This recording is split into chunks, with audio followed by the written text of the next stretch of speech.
BBC News with Sue Montgomery.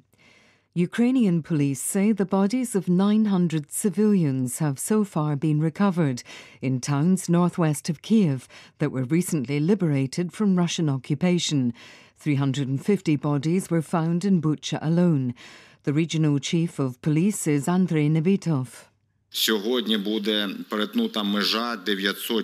Today we will cross the threshold of 900 dead civilians. I emphasize civilians, whose bodies we have found and handed over for forensic examination, for a detailed examination. All these people died at the hands of the Russian army. Forensic investigators are working to gather evidence of possible war crimes. Ukraine's defence ministry says street battles continued on Friday in the city of Mariupol and Russian forces have not yet captured it. A spokesman said fighting was taking place around the city's Ilyich steel and iron works, an area Moscow earlier said it had liberated. Tom Bateman is in the Ukrainian city of Dnipro.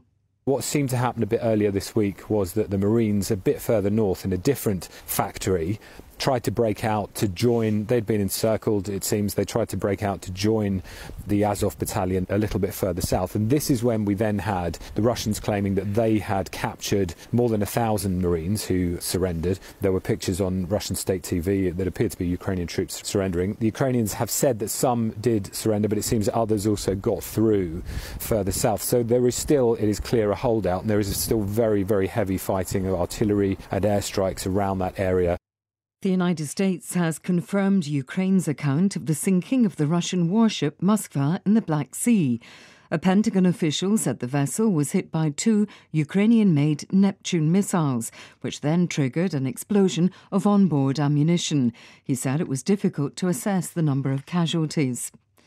The German Chancellor Olaf Scholz is reported to be keen to spend another $2.1 billion on new military equipment, much of which will be to help Ukraine. Reuters news agency quoted a German government source saying about $450 million had already been earmarked for the European Union's mechanism for supporting military action. But a member of Chancellor Scholz's SPD, Hannes Walter, expressed concern. We need to support the Ukraine military further, but we also have to keep in mind that maybe the heavy military will do not much good. Some parties in Germany suggest to export tanks or something like that. I would be very careful about such things. Sending weapons to an ongoing war is never comfortable. We must be very careful because I don't want to escalate the war in Europe. BBC News. The authorities in South Africa say 395 people have died in the severe floods in the province of KwaZulu-Natal. Thousands of survivors are living in shelters across Durban after the deadliest storms to strike the coastal city in living memory. Vumani Mkhize reports from the stricken province. Disaster teams throughout the KwaZulu-Natal province have been put on high alert over the Easter weekend as more heavy rain is expected. The provincial leadership has pleaded with people to move away from low-lying areas and seek shelter on higher ground. Over 40,000 people have been affected by the worst natural disaster to hit South Africa. Officials say more than 13,000 houses have been damaged, leaving thousands homeless. Efforts to tally the missing continues, and the death toll has risen steadily. Twitter's board of directors has announced the company is taking action to fend off a hostile takeover bid from the billionaire Elon Musk. The firm said it had adopted a plan which would temporarily expand shareholder rights. This would make it difficult for Mr. Musk to increase his stake in Twitter beyond 15%. On Thursday, he offered $43 billion cash.